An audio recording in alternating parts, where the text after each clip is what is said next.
Hey guys, this is a quick update.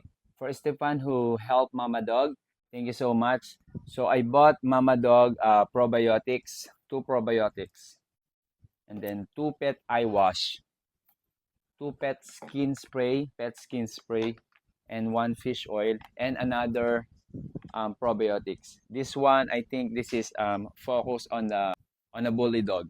And of course, I bought three dog food, but luckily they eat strong, and so all dog foods here are all consumed. Okay, they're all empty now. See, so for those who wanted to help, you can check our comments down below how to help. Thank you so much.